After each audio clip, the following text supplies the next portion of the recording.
Get ready for some absolute cinematography. This encompasses everything to the layout of shots to just how red a scene is. It works effortlessly together with animation, character design, and other production elements to contribute to a seamless viewing experience. If you ask me, it's one of the most important things when it comes to replay value. Here are your nominees for Cine 2024. おお、高倉健です。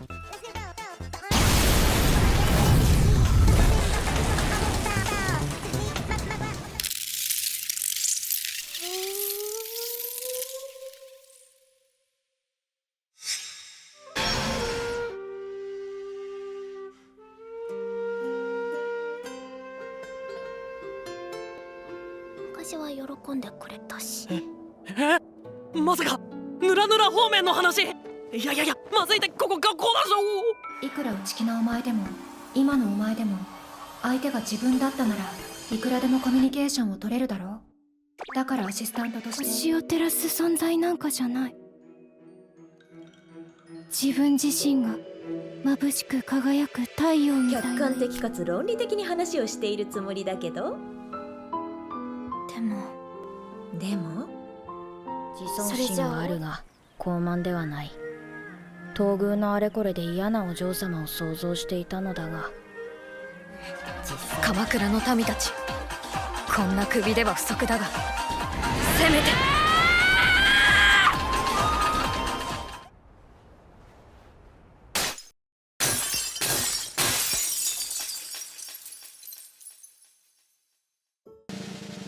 And the winners are, for the jury, Delicious in Dungeon.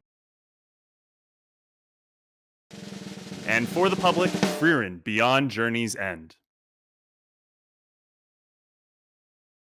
Now, Dunmeshi as a win here is interesting to me just because so much of it is set indoors. Is that a particular kind of interesting constraint, do you think, Replay? And how do you think they worked around it? So actually, I don't know if it's a particular constraint. I guess so as far as like backgrounds are concerned, but Dunmeshi does so much interesting with lighting, and it really is benefited by the fact that it's not a traditional dungeon. You have plenty of different like locations and lighting ventures that you can play with. And it also just like Trigger is in its absolute bag, willing to mix up shot types, using pans for comedy, the way the shots are constructed to build depth of field. Dunmeshi is a beautiful anime to look at, in my opinion. No, for sure. Was that a consideration when judging Dunmeshi in regards to cinematography, Stein?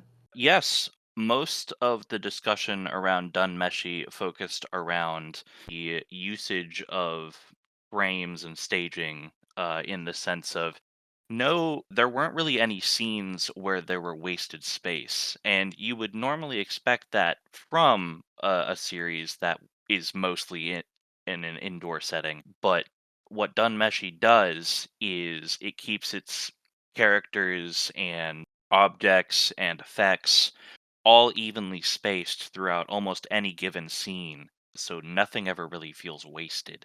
I agree that Trigger is definitely in their element with this show. Trigger is very used to keeping scenes interesting by adding effects or placing cameras in specific manners to where there is no wasted space. So in that regard, Trigger once again nailed it on the head.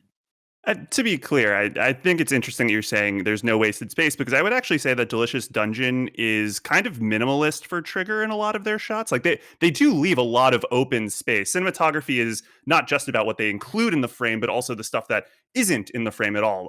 To like provide blocking, for example, so that shadows can get blown on the wall, exactly like you have in the jury image for this. And I think that's something that Frieren does really well. Frieren's like more is a little bit more minimalist in terms of its cinematography, allowing characters and backgrounds to really step out and be extremely impressive. In addition to incredible lighting and its color palette kind of being like a watercolor aesthetic, Frieren it just blew me away in terms of its cinematography this year. To me, the public has it 100% right on this one. Find myself agreeing with Freeran having the opposite desire in terms of their approach to cinematography, because there is indeed a lot of open space in Freeran, and they utilize that to enhance a lot of their emotional moments and add a lot of feeling to Freeren's themes of Totally. separation. Part of why cinematography resonates so much with me is when it is used to drive those narrative themes down. I think Free Ren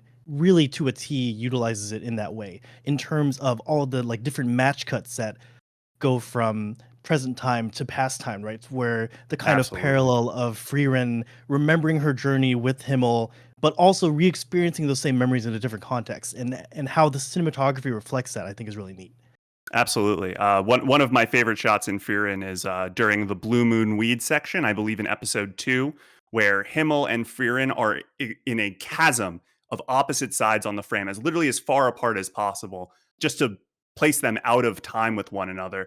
I can't think of a single time when watching Fearin last year where I was like, you know what? This shot is pretty boring. I think every single shot in some way either builds into the next one. Characters are dynamic within the frames. It's a treat that it can maximize both characters and the landscape, give a sense to like the grandiose nature of the adventure, and also keep it as like a very focused character drama at the same time. Freeren's cinematography is at another level this year. Though to be clear, I don't think there were no bad picks here. I think all 10 of the shows like deserved it. In fact, like I see the jury has Oshinoko season 2 as 9. I thought the cinematography in Oshinoko season 2 was great, although I do agree, despite the fact that I love Apothecary Diaries. Apothecary Diaries kind of slept on cinematography this year. And that's kind of what our discussions ultimately landed on in the jury as well. Like every single one of the 10 picks do a fantastic job at what they do. All 10 picks are good picks. It's just a matter of what little pieces did one show do over another. You know, I was watching this kind of smaller AniTuber. His name's Shop. He released a video about the cinematography of Makaine and how like the blocking is done in really inventive ways where there's basically layers all throughout every scene, which really gives some life and like 3D-ness to the 2D plane. I think it's also fun that Makine gets to play with a bunch of different genre conventions. Like I get a kick out of the fact that, you know, 1 second it's going pretty traditional comedy, and so it's playing up like extremely large faces in the frame, and then in the next second it's moving to horror, doing really dynamic, creepy lighting, taking shots like doing reflections in the eyes, and then it gets to just do traditional romance and gets to do that big zoom out so that you're wondering like what exactly these characters are whispering to each other about. Makine knocked it out of the park. Oshinoko, incredible close-ups this year. Anytime that you get a close-up on a character's eyes in Oshinoko, it's a stellar shot.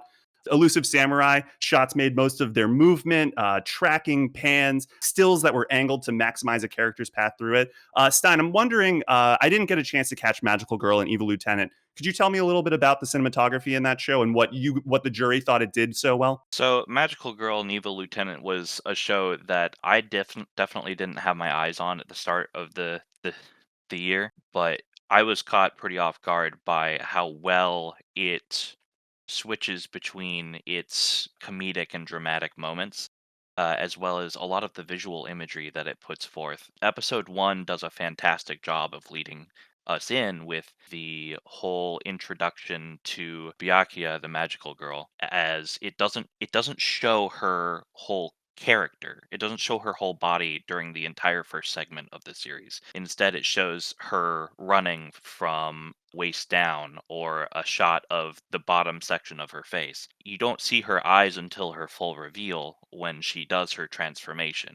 And it's scenes like that where you can see that for this small little show that one might not actually expect all that much from being 10-minute episodes, they really put a lot of love into every single camera and visual effect that they could. That's awesome. Another show that I thought had really good framing and it got second on both of these was Dandadan, which had, I thought, really clever shots. There was a shot that really blew my mind in the first episode where you're looking at a character in a mirror and then it pans to change the diegesis so you know that you were just looking in a mirror. And there's so many other cuts like that that are designed to mess with your mind as they're dealing with these supernatural and alien elements, color and lighting that is both part and parcel of combat and not just a complement to them, and just so much dynamic movement that I really enjoyed. What did the jury find so interesting about Dandadan to put it above these other, in my opinion, really great shows like Elusive Samurai and Frieren?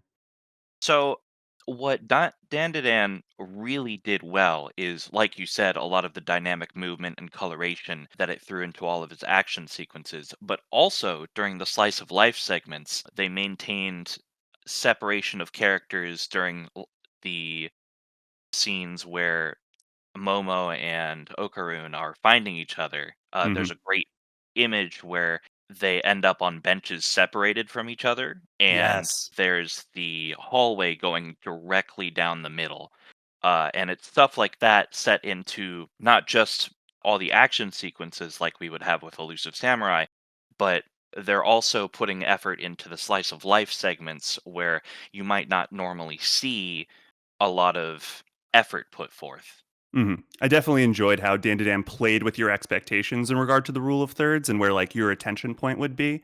Great blocking in Dandadan. I was really amazed at how perfectly it kept my eye line exactly where it should be at every given moment. I was able to watch it in theaters, which was really great. But it comes with an interview with the voice actors and the director, and one of the considerations they were mentioning was how hard it is to adapt some of the more horror moments.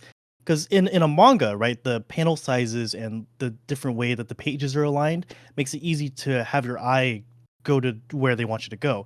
So Mhm. there's a moment in the first episode where the aliens are first revealed, and in the manga they're revealed after you turn the page, but they knew that they couldn't get the same effect in the anime, so instead he made a stylistic choice to have kind of these like lights that are going out to lead your eye line to them to have that dramatic reveal when Momo finally gets scared. That's arguably one of the best segments of Dandadan, and it's a great lead into the series. But also on the other side of that episode, you have Okarun trying to run away from Turbo Granny, and you have the entire tunnel stretching as he's trying to Mm. It's get a great away. shot. So the first episode of Dandadan really sets an amazing tone for what to expect from the rest of the series. All right, one final question for both of y'all. What is your favorite shots from Dunmeshi and Freerin? Replay, you go first. I think I mentioned my favorite Fearin shot in regard to that In episode 2. two, yeah, in the Blue Moon Weed section. For Dungeon Meshi, God, it's been so long. Come back to me in a second. I'll think about it. Okay, Sign. This is hard because both have a lot of very interesting segments that you could talk about. But Free Ren might actually be one of the more comedic moments where Sane is sinking into a swamp, but you do not see that until he finishes his backstory and all of his talking to Free Ren. And then it cuts to him actually sinking in the swamp and Freerin is minding her own business. As for Dungeon Meshi, that is actually a hard one. Dungeon Meshi is filled with phenomenal moments. It's I hard to pick one. I'm feeling it's you, Stein. I'm right there with you, brother. hard. Dungeon. Well, that's what I'm saying. This whole thing is a setup for a punchline that probably will get cut out anyway. But Dungeon Meshi is so full of these ideas, and that's why I feel so justified having it at the top of our list. All of these shows have a lot of excellent moments, but Dungeon Meshi is so filled to the brim, they really don't waste any space. my favorite shots were when Marcel and Fallon take a bath, and when Freerin is using Fern's lap as a lap pillow, and she looks up. I've never seen that shot in anime before. Where she Oh, that's says a that she can lie. only see half of the sky. Yeah, that's Okay. cinematography. You know what? Hard for me to disagree. It is technically, literally cinematography. Oh yeah, okay. The scene where Izutsumi is eating Senshi's food for the first time, Ooh, that is a good and one. she throws her mushrooms out of the bowl, and she's not eating with the spoon properly. And Senshi, instead of freaking out about the food, starts freaking out about the spoon. And this obviously gets a rise out of Izutsumi, who releases her curse monster. I forget exactly what the monster was called, but there is a shot where it's from behind of Izutsumi, facing upwards towards Senshi, and behind Senshi is the creature. And it really does a good job of showing that Izutsumi is a little more concerned with how Senshi is acting than the monster. And at the end of the day, that's what cinematography really excels at. It's showing and not telling at the end of the day. But thank you guys so much for coming to join me. It's been a great talking to y'all, and I hope you have a wonderful day. Thanks for having us.